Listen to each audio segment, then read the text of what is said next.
Hello again, welcome to another episode of Azania in Therapy. I'm your host, Tlaka. My guest today is a Mrs. Northwest 2021, Mrs. Universe Africa semi-finalist, a wife, a mother, a model, and founder of Unleash Spa. Ladies and gentlemen, please welcome Faith Sibuye. How are you? Hi, I'm awesome. How are you? I'm good. I'm happy that you finally got to take the seat, and we're going to have a good conversation. It's an honor. Thank you for having me. Yeah. So now, so Mrs. Northwest 2021. So now we are in 2023. Yes. So you've gotten to watch other Mrs. change. Yes. Change hands. But how was that experience? I didn't know you modeled and did that. So maybe tell me a little bit about that. It's always been a dream of mine to enter pageantry, right? So since I was a teen and there was Miss Teen South Africa, was that a dream? That. Yeah. And then I grew up, and I didn't pursue that back then because I didn't have anyone that really pushed me towards it, and I clearly was also not confident enough in the dream that I could actually pursue. So after I got married, I put it in a shelf, and fast forward 2021, a friend of mine says, hey, listen, I wanted to enter Mrs. Northwest, but now they say I can't enter because I don't stay there, and I think you'd be a good candidate for that. And I went home, she sent me forms, I applied. I thought about it after I've applied, and I was like, what the heck have I done? What did I get myself into? And it was the first pageantry that I went to, so I didn't have any expectations whatsoever because I've never done this before. For me, it's going to be a building block for me to enter Mrs. SA. Wow. That was the ultimate goal. Yes. And lo and behold, I won the crown. Wow. So it's been so surreal even now. It's an amazing story. But were you in pageants growing up? No, never. Wow, so this was like your first one. This was like the pageant. And then you win it. And then I won it. Wow, so when I'm just imagining you're entering this competition, you're asking yourself, what did I get myself into, right? Yeah. So no expectations, you're going into this. Yeah. When did you start seeing that, hey man, I think I've got a chance here? When did you start noticing that this is like you can actually win this? Honestly, I think my friends really made me believe that I've got this, I've got what it takes. I had very strong friends that were positive, that were encouraging, and at that time I was in a modeling academy, so the confidence level was far much better than before. So I just had that faith, and I think also the attitude that even if I don't win it, I'm gonna learn something. For me, that was the thing. I'm going there to learn for the bigger platform that I'm going to pursue. Wow, for me that's a beautiful story about process, right? Because I think a lot of us don't do things because we feel like I'm not going to win, I'm not going to be the best. But your attitude is more like at least I'm going to get something out of it. I'm going to develop, but I've got a long-term goal. That's a beautiful story about process. Now, you walking into that space, right? Because there are all these ideas about, how there's a lot of backstabbing, there are a lot of nasty people. Was it like that for you or not really? It was so nerve-wracking because we were just coming from COVID, the lockdowns and everything. So there was no social event whatsoever. So I went to the final judging without having met my opponents ever. Wow. So it was so intimidating in the sense of who am I going to meet? What do these people look like? And what is it that they have against me? Because now I never had a chance to study them to see, okay, this is what I need to work on for me to be. I'm going to beat them. I never got the opportunity of doing that. I'm going there blindfolded and it's, this is you and you alone and the judges and that's it. So it just had to be a matter of just be yourself. Yeah. Because that's all I knew, that's all I had, and that's all I was competing against. Wow. And when you had the event, did everybody come together? Did you meet everybody for the first time there? Yes, I met everybody there for the first time. And what is that like? Did you walk in the room and think, I've got this, or was it, you're like, wow, the competition looks tough?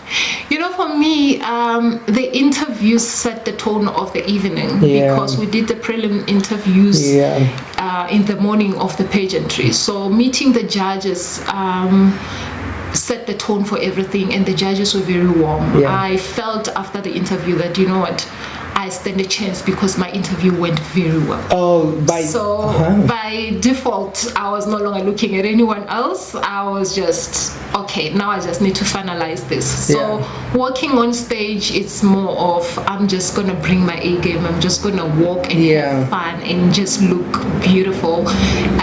A word that my mentor told me before the pageantry, she said to me, go and just dazzle. So in my mind, it was, I'm going to dazzle. That's it. No, and I think for me it's another lesson in that when we pursue our dreams, you focus on what you are supposed to do. You're not too concerned about what other people are doing, and then you go and you dazzle, right? And speaking about beautiful and dazzling and stuff, and how did your family receive that? I mean, did you have a conversation with your husband about I'm going to be on stage and then I get a lot of attention? Because a lot of couples struggle with that, it's like, hey, you are nice, but stay in the house, you can't be dazzling out there. It was a good start for me to introduce the family to the pageantry by starting with Mrs. Northwest 1, because the pageant itself, we were not required to wear swimsuit, because that's number one thing that usually you find that couples struggle with. You're going to be walking naked in front of people are going to see you. So with this one, there was no category where you have to walk in a swimsuit whatsoever. So it was an easier warm-up. And what I can say through my journey, and also to advise other women that are married and want to pursue this, is it has to start with a conversation. Yes, I made up my mind that I'm going to do this because it is my dream, but I never left my husband behind. So as soon as I sent those forms, I did communicate, look, I've just done something like this. And because he knew that it's something I wanted, he was more open to it. And then I took him through the journey. This is what's going to happen. This is what is expected. This is what I require from you. And then with that agreement, it made the whole transition easy. And the most wonderful thing about the Northwest experience is that the husband gets to crown me. So wow. When I won, he came and he crowned me. Oh, beautiful. So he was part of the whole journey, and the kids were there, and everybody got to be part of it. Oh, wonderful. I mean, I'm listening to you now, you're like, you sound eloquent and poised, but that wasn't always the story, right? No. And maybe, and I'm also, when you talk, taken aback a little bit when you talk about, what stands out for me when you talk about your friends and your husband supporting you, sounds like it's conversations you were having, right? And but maybe take us back, right? Before you were able to be confident and enter this competition and go and dazzle, the struggles you had. I know one of the things you talk about is mental health. So where were you before you got where you are now, I was very depressed. I had severe depression. I was very suicidal. And because of that, I was very much reserved. I had so much low self-esteem. I didn't believe in myself, and you would agree with me that depressed people seldom are positive. So I was very negative. I got to a point where I was just negative about everything. And then COVID came and it isolated us from the world. And now you have to live with yourself. You have to deal with yourself no now. Distraction. There is no, I'm going to go shopping, because at some point shopping was my therapy. And now there is no shopping. No retail therapy. No, mode. Like there is just nothing. And so I had a lot of time to reflect and face myself. And the greatest thing that came out of it was I had developed a new relationship with God. I think my relationship with God really played the greatest part in turning things around for me, because I started to see myself in a different light. I started wanting to live. The urge of committing suicide was no longer there. I had made up my mind, I'm going to live, and in my living I'm going to find my purpose, and I'm going to pursue it. There is something beautiful in growing up, you know, where you feel I've got nothing to lose. You know, once you get to that state where you just don't have anything to lose, you start to live. And I think that's where I got. And with that, immediately the restrictions were lifted and all. I found a modeling academy. I decided I'm going to start pursuing modeling as a start, you know. And I went to Ace Models. I met women there. So there's an Ace I know Ace Models for little ones. There's an Ace model for older. We are the first class of the adults. And I met women, phenomenal women, and that set the tone for everything else. I mean, did you also have to do like you do photo shoots, you do the ramps, you do the poses, you do all that, right? My favorite part. You get shot in the that's amazing. And you know, to take you a little bit back, I mean, you said something very important. You said what caused the shift was your relationship with God, right? So I wanted to go there a little bit. What was it like in terms of, was it prayer? Was it a certain word? Was it, you know, if is there a moment where you can say, see, at that point something shifted, or is it something that you just noticed after a while that, you know, I think my depression is lifting, or I feel very different about life? When I was pregnant with my second born in 2017, just before I gave birth, because of depression, and I had to stop my antidepressants, I had a relapse, a serious relapse. So I had anxiety attacks, panic attacks, insomnia, everything all at once, and I was pregnant. That was the hardest time of my life. And during that time, I wanted to commit suicide. So at that time, I had less friends, and you know, I was really so alone, and I stopped going to church. I felt a whole lot of things that I can't explain, right? So when that hit, I made a decision that I don't want to go back to antidepressants once I've given birth, because that was the plan. I said I want to activate my faith. You know, my name is Faith, and my mom always preached to me about that. Your name is Faith. You know, you can't be living on medication.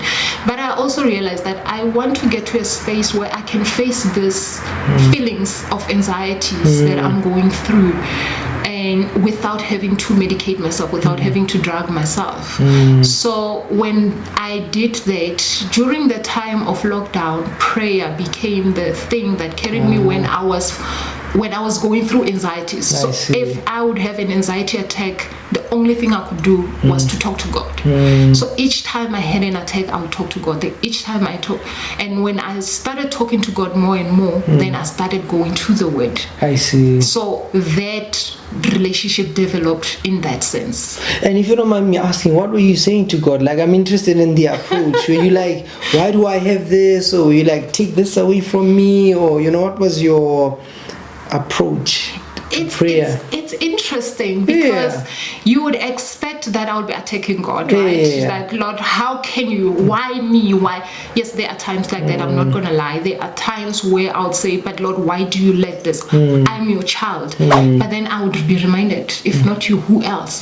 So my prayer shifted to, instead of why me, it was, why am I going through this? What are you teaching me in this? What is it that you want me to draw out of this? And that changed things for me, how I looked at it. And for a person who was looking at everything from a negative perspective to praying in a sense of, Lord, show me why you're taking me through this, because I want to turn it around into a positive, was something else, you know.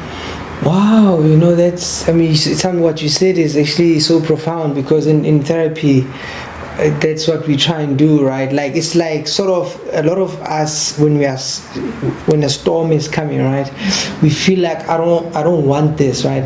But it's like you turned around and you said, okay, what's this for? Yeah. And so you face the thing that you are struggling with, and it's when we do that there's a shift, because it's like, okay, so this is happening, but why? And so you go now deeper. That's a powerful way. Now you start, something starts shifting. You now even thinking, okay, let me apply to a modeling agency, and you say you meet phenomenal women there, right? Yeah. And did you see yourself change even at that point? Is there, do people comment, when you came in you were like this, but now you're like this? Yeah. Really? Yeah, they do. Like I said, I was reserved. So, the first thing my mentor said when I left the agency, she said, you know what, you were so reserved when you first walked in here. You sat in a little corner, you couldn't talk to anyone. Yeah. But to see you being the woman that you are now, it's really impressive. Yeah. So let me take you back to what I discovered when I started that prayer. Yeah. I started realizing that I had a lot of anger in me. I had a lot of resentment, unforgiveness, feelings of rejection. Yeah. And that was what God wanted me to deal with. Yeah. And when I realized that, I went to a psychiatrist. I told him, listen, I'm not here for medication. I'm here to deal with my issues, because I want to bury these issues. Yeah. So I started dealing with those issues. So when I went to Ace Models, it was more for, I want to get out of the house, I want to pursue a dream of mine, but I also want to network with other people. And when I got there, my attitude was, I'm going to make friends, I'm going to make relationships, so that I start afresh, and I allowed myself to be vulnerable. So I had issues that I needed to deal with that were causing me a lot of anxieties, a lot of these panic attacks, and so it was more of issues that were buried psychologically that were causing me the physical torment and everything that I was going through. So from then on, every relationship that I built after that really has been, I don't look at people as they are here to compete with me or to attack me or judge them. Yes. I embrace people. I embrace new things. I embrace the challenges. Yeah. Hence, I was able to even go for the Mrs. Universe Africa. I'm just that positive, and that confident. And I think for me, I found my ministry in the whole struggle of depression and being on antidepressants and out of them and wanting to take my life to wanting to leave. I've realized the need to be there for other people to talk about this mental health, because a lot of people don't understand, especially when celebrities kill themselves. You're thinking, but you've got this, you've got this look life. at you, you're so nice. Look at your Instagram. How dare he take his life? They don't understand what happens when you are alone, because at the end of the day, after the cameras switch off, after everybody goes home, you are with yourself, and that's where the problem lies. You have to have the tools to speak to yourself in a positive manner when that time comes. Wonderful. I mean, I'm just listening to you, it's actually inspiring to me, because that's what we try and do, right? And we try and help people accept themselves. Yeah. And once they make peace with themselves, how amazing it is that they're able to they're at peace with other people. But if there's like this turmoil inside of you, you struggle with other people. But if there's peace in your heart, you're like, hey man, I'm not here. The pie is big enough. Let's shine, right? And so, speaking then then you went into Mrs. Universe Africa, right? Yes. And about pageants in general, right? Yeah. Do you think something is shifting? Because I think there's a few of them now, or are people still negative because you get ideas like, no, but pageants objectify women? Do you think, from your experience, the number of pageants that are coming up, do you think they are good? Do you think it's something that objectifies women, or it's a money-making project, or they're actually good? What's your view on pageants in general? Everything everything has got a positive and a negative. Yeah. You know, from the pageantry organizers, it is a business at the end of the day. Expenses have to be paid. There are people that run behind the scenes to make things happen. Hence, there is money involved. But also, there is a lot of empowerment. For me, it was empowering because generally, us as women, we hardly become friends with women. Like, we are competing with one another. You see a beautiful woman already, you're intimidated, you're jealous, and you will find something to fault about them. But what I found in pageantry, because we are in the same space and we're a group of women, we are able to actually see the qualities that each and every one of us possess. Depending on your attitude as a contestant, there are those that are toxic. You know, they come in and yes, they are that competitive and they will cause that chaos and whatever. But when you have women like my experience who come with a positive attitude that they want to grow, because when we enter the pageantry, everyone has got their own journey and the reason why they are in it. Some of them is, I just want to do something that is just about me and no one else but me, because especially as married women, you know, you become a wife, it's about the kids, it's about your job, it's about your husband. You just want to do something that it's about you. There are people that just want to learn to have confidence to stand in front of people. You know, there's a lot of reasons. So for me, pageantry are good because if you come with a right mindset and a clear goal of what you want to walk away with, other than the crown, because there's only one crown. You have 100 ladies coming in, but there is one crown. The reality is that you may not walk out with it. So if you understand that and you go into it with the understanding that even if I don't walk out with a crown, I want to walk out either with business partners or with friends or with contacts or sisters or what. If you have another thing other than just the crown, then you will experience pageantry as a beautiful thing. So it goes back to that idea about process. You know, it's not just this one thing, but there's a lot that you can actually gain: personal development, business networks. You can learn a lot. And because you said something a little bit about it, right? What do you think of the state of relationships and marriages? Because you're seeing it twice, right? So, like, you know, when you observe marriages and you observe relationships, I'm interested in things like that. So now you said it a little bit, so I'm now curious also what you think about when you watch people doing pageants and you like relationships, marriage. What do you think? A lot of women that do pageantries, definitely they've got supportive husbands, because it is not a journey that you can take alone. I can give you that it is hard, it is tough, it is a competition, regardless of the fact that I walked in with the understanding that there are other things that I want to gain. But I do want the crown. You want to win. So there are days where you feel, I'm losing here. You know, I'm not good enough, or I'm not this, and we rely on our partners. And I may not know each and every person's partners, but we get to meet them when we meet in the finals and all that. And I can tell you that most of these women, their pillars are those husbands, because they are the ones that see them even when now they are back at home and makeup is off and they are crying like, today they bashed me, those judges, they grilled me. Tomorrow you'll try again tomorrow, you know. But also the negative side of it is there are marriages that do fall apart after pageantry, because we do get empowered as women, I must say. And when the confidence level is high and a woman has found herself and a support and feels I've got a voice, if the man is not strong enough to handle that, it can be intimidating, and some of them do walk out because of that. The women or the husbands? The husbands. Oh, they've changed now. That thing that you have changed, as if change is a bad thing. So instead of embracing that you are finding yourself, they feel like now you think you're better than them. Oh, I see. And don't they say things like, people are seeing you now?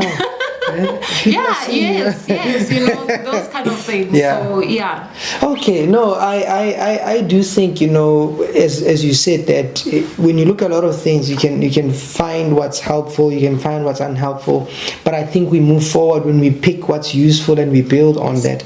But otherwise, I mean, your motto, right, being the change that you want to see, right? So just looking forward then into the future, what are you currently working on? You know, what do you want to do next? You know, so what's happening with you? Okay, so I'm done with pageantries. Yeah. My biggest passion is not pageantry per se, it's modeling. So I'm into modeling, doing your photo magazines, shoots and stuff like that. I'm still at it. Wonderful. I'm still doing that.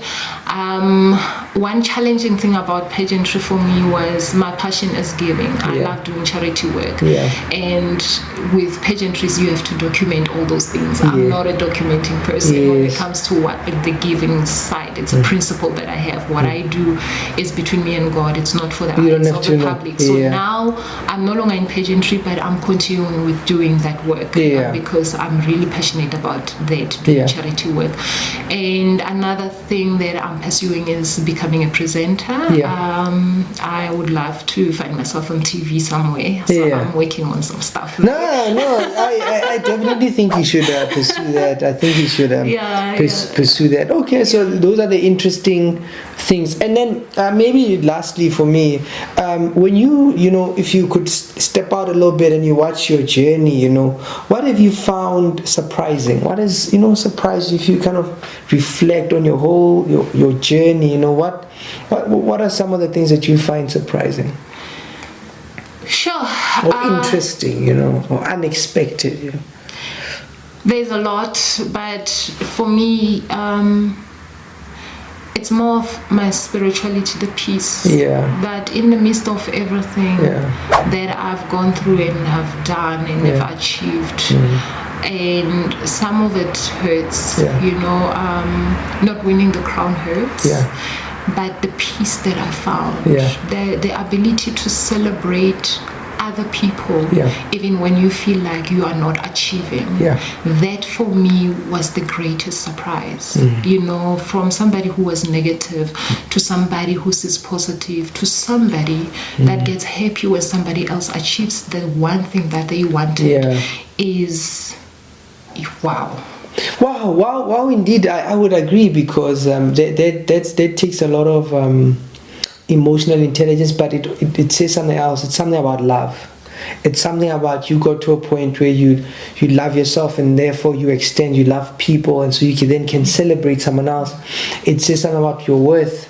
Because if you know, like, I feel worthy, then if somebody's doing well, I'm not jealous of them, but I'm happy for them. You know, okay, I wanted it too, but I'm happy for them. So for me, it says a lot about your growth as a person, you know, emotionally, and in terms of wisdom, and I think those will serve you well in whatever you do next. But otherwise, anything that I was supposed to ask you that I didn't ask you, anything you want to get off your chest?